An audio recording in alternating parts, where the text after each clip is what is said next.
people to believe that it's irresponsible to have children, says the Green New Deal. It's irresponsible because the planet's going to be dead in 10 years. How many of you guys survived the planet being dead from what time you were in high school? Because I was told, crazy.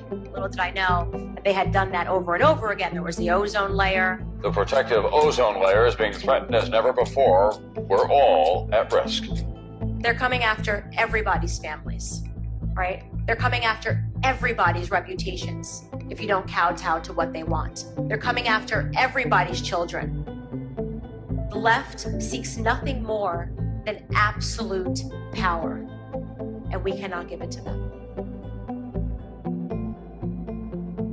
How do we create equal schools en masse across the country? And that's a challenge. So one of the big issues is that you and I both know a 4.0 at Harvard University is not a 4.0 at University of Phoenix, right? Not a 4.0 at DeVry University. So if you're an individual and you're going to a really good quality school, your GPA weighs better, you're more equally equipped, all these good things are going to be more in your favor. The challenge is going to be that when we're saying we have all these millions of Americans and all these millions of children, and we all want to give them high quality schools, who's going to be the individual to make sure that all the different schools are going to be high quality and up to standards so that every kid has equal access to a high quality school?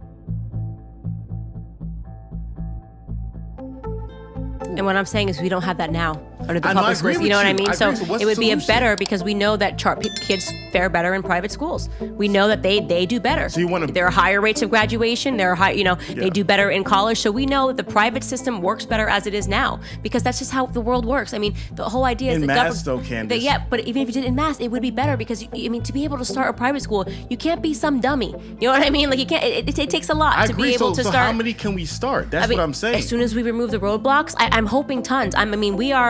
I am not the number one person that should be equipped to talk to you about charter schools. They're the ones that are pushing forward. socialism. Yes, That's not they real are. socialism. Well, Are you kidding? George Soros doesn't want socialist policies. Jeff Bezos, the richest man in the world, doesn't want socialist policies. They want to make sure that no one else has the opportunity to get to where they got. We need to discuss our language, me and you, because We do. Here's what my socialism looks like. Take Jeff Bezos' wealth from him, except for a reasonable stipend for him to live on. Something like, he can have 10 million a year or something. Tax Amazon to the ground. So the rich people pay for 85% of all of the taxes. You think they should pay for even more? Do you think That's fact. That's fact. Yes.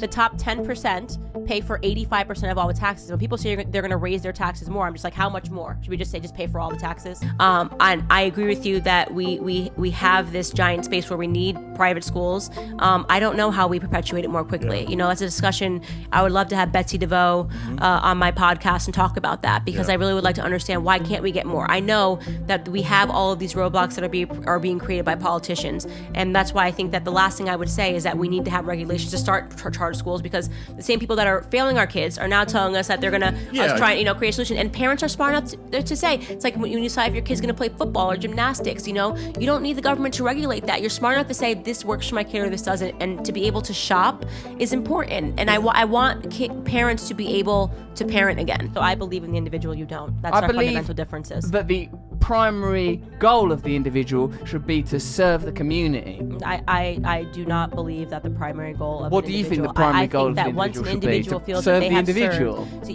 you're discounting the human spirit. I'm not discounting yes, it. I'm is. saying that's all Let me there ask you- is. Let me ask you. No, there's not. In humanity, think of animals in the wild. You don't even have to go to humanity. We can just think about animals in the wild. What is our human instinct, okay? Are you going to make sure that everyone on this block is fed before you feed yourself? Do you go around and say, hey, have you had breakfast this morning? Hey, have you had breakfast this morning? Hey, or are you going to make sure you're eating? And if you have an excess, of course you're going to do the human condition, and our incentives are going to be to want to help Are you people. mental? Excess. The richest 15 people on the planet have got as much accumulative wealth as the poorest 5 billion. But that's an excess. No. That's an excess. Okay. Excuse me. First and foremost, you're talking about literally 0.00001% of the world is what Let's you're talking get 'em. about. Okay, Let's but get 'em.